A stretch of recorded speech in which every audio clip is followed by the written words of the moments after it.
Well, hello again from Lubbock, Texas. It's been a while since I've posted anything on YouTube, and I appreciate those that are still waiting for a little bit of a word. Like you, I have been studying the book of Genesis in our Explore the Bible adult studies. And having gone over the last three lessons, the first two sessions of the new quarter, and now this week, session three, there were just some thoughts that had been planted in my mind and in my heart that I wanted to share with you. So, hello again, and again, not trying to teach the lesson, but just offer a few thoughts for your consideration. In session one, entitled A Substitute, we saw Abraham's test, the test to sacrifice his only son, Isaac. And during that test and his response, the Lord provided a substitute. Interesting, Genesis chapter 20, verse 1 tells us, "And Abraham journeyed from there to the south, and dwelt between Kadesh and Shur, and sojourned in Gerar." It all started at Gerar between Kadesh and Shur. And just in case you think those are two neighboring cities to Gerar, here's a map that shows you what we're talking about. See Kadesh way up there in the north, and Gerar down there in the middle, and Shur way over toward Egypt. And there is a great deal of distance between those 3 points. There's also a great deal of meaning in their names. Kadesh means a sacred person, a sanctuary, and Shur means a foe, an enemy lying in wait. And friends, in Gerar is where Abraham lived. He lived between the sacred and the enemy. And I want to say, friends, that's where you and I live spiritually. That's where life begins for us, like it did for Abraham in these stories. And like Abraham, we are presented there a choice. In chapter 21, we saw Abimelech and Abraham make a covenant sealed with 7 ewe lambs. The lambs were a witness that Abraham had dug the well that was there, a well Abraham called Beersheba. Now, those names, Abimelech, the word covenant, and the name Beersheba, have these meanings. Abimelech, father king. That sounds very interesting, doesn't it? True king and the true father being God. A covenant, that's the only word used in the entire Old Testament. The same word used here that God uses and chooses to speak in several other places in the Old Testament. It literally means chosen. And Beersheba, that name means well of the oath, well of the 7. In chapter 22, God tested Abraham. Abraham named the place, "The Lord will provide." And that word provide literally means the Lord. It means to see that the Lord not only will be providing, He is near, He is with, He provides. And guess where Abraham lived after the test of sacrificing his son? Well, Abraham lived, Genesis 22:19, in Beersheba. And that's a great picture for us, isn't it? Our lives begin between the sacred and the enemy, and we too face life's choice. The choice if we will enter into a covenant relationship with God or not. In order to enter into that covenant relationship, it requires the same thing of us that it required of Abraham. It requires seeing clearly God's provision, receiving God's provision, and then entering into dwelling in his blessing, dwelling in the covenant with Father King, God himself. In session 2, Guidance Needed, we saw God directing the steps in a wife for Isaac. And again, there is a story within the story. Here's a map to consider of that. Rebekah lived in Ur, the place from which Abraham originally set out following instructions from God. And you'll note down at the bottom there's a little phrase on this map that says the green arrow is referred to as the Fertile Crescent. That whole shape, it looks like a high heel shoe. That whole green area is the Fertile Crescent. And note at the bottom of that red arrow where it tries to point to approximately the place where Rebekah was living. Notice the blue lines? There are rivers flowing through that area. Tigris, Euphrates. Oh, it's a lush place, beautiful place. Pastures, agriculture, blessed place. Abraham is living at Beersheba. And Isaac, well, Isaac is living at Beer Leharoi. That's in the Negev.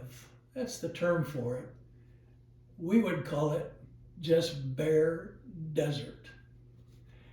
And Isaac would seasonally migrate with his flocks from Beer Leharoi to Beersheba. In the wintertime, there would be enough moisture for grass in the Negev, and the climate obviously would be warmer in the wintertime, so he would be there with his flocks. In the summer, he would be up by Beersheba, by Mamre and Hebron, in those hill areas where the heat of the desert can be avoided and the coolness of the mountain be refreshing, along with the grasses that would be growing there. Now, take a good look at that map. God led in the servant going to Ur to get a wife for Isaac, and God led him to Rebekah.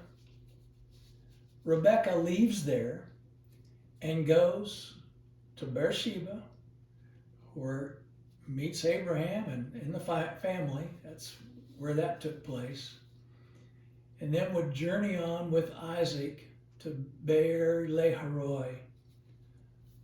Now, I had some fun talking to my wife about that. You know, if Rebekah didn't know that it was God that was leading in all of this, she might have had a little problem with the servant that came and gave her a few little gold trinkets to carry her all the way back to Beer Leharoi. Hear it this way. Rebekah left the farmhouse to be a nomadic, tent-dwelling wife. Now, in all of this, God is leading, and God was leading Rebekah to a completely different way of life. Oh, friends, that's what God calls us to also, doesn't he? A completely different way of life. Life at Beer Leharoi. That's a life dependent on the well of the living one. A life guided by God Himself. Well, quick thoughts about sessions 1 and 2. This week, session 3. It's called A Deceiver. And in this session, we will read the record of Esau selling his birthright to Jacob for a meal of bread and stew, and the record of Jacob and his mother deceiving Isaac to receive the father's blessing. Now, in between the selling of his birthright and in between the deception to get the father's blessing, chapter 26 gives us some great insight into the life we are to live as believers. There was a famine. Isaac goes to Abimelech in Gerar. The Lord appears to Isaac. And in Genesis 26, verse 6, we read, "So Isaac dwelt in Gerar." In verse 17, he eventually is pitching his tent in the valley of Gerar. Now understand, that's at the instruction of God and the invitation of Abimelech. So, how was life there in the valley of Gerar? Genesis 26, verses 19 through 20, forgot to put an O on that. Well, there was a well that was dug, and there was quarreling between Isaac and the herdsmen of Gerar over that well. And so Isaac called the well Esek, which means strife. Genesis 26:21, he dug another well with his servants. And yes, there was quarreling over that well, so he called it Sitnah. And that means opposition and accusation. And then in Genesis 26, verse 22, they dug another well. But this time there was no quarrel. And so he called that well Rehoboth, meaning the Lord has made room for us, and we will be fruitful in this land. Now, that's life there, a life that involves strife, the enemy, the adversary, opposing and accusing. But there's a place for us. God makes a room for us in that same kind of environment. In verses 23 through 33, Lord prepared to Isaac, the Lord appeared to Isaac in the land at Beersheba. And there he confirmed the covenant that he had made with Abraham, Isaac's father, and now he was confirming it with Isaac himself. Listen to Genesis 26, verse 5. Abraham obeyed my voice and kept my charge, my commandments, my statutes, and my laws. And with those words, God was encouraging Isaac to do the same. Oh, friends, I believe that this verse, Genesis 26, verse 5, is the key to living in our covenant relationship with God. Indeed, it is our threefold moral relationship with God. It involves our love for God, our obedience to God, and our dependence, our trust upon God. Reading your lesson, you'll see that in the scriptures, in the text, that Isaac was deceived. Note, he repeatedly sensed something was wrong. Friends, he needed to be listening to the voice of God instead of the voice of Jacob. Well, what about Rebekah and Jacob deceiving Isaac? Well, they were deceiving him because they lacked trust. They lacked dependence that God would fulfill his word, that the older son would serve the younger. And that leads to one last question, one last thought. Do you think Isaac ever told Rebekah about his boyhood experience of carrying the wood up the mountain, the fire, and the knife in his father's hand? Being bound as a boy and laid on the altar himself? Do you suppose he told his wife, his love, about how God stopped Abraham, his father, and how God provided a ram, and the covenant with Abraham was sustained? Friends, if God could do that, God could surely stop Isaac from imparting the blessing to Esau. We need to let God be God in our lives, just like they needed to let God be God in their lives. We need to love Him with all our heart, soul, mind, and strength. We need to obey His voice. We need to depend upon Him and trust Him.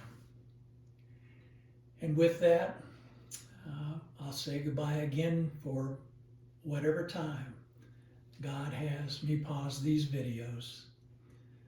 But as I promised before, if the Lord prompts, I'll be sure to post and say hello and study with you once again.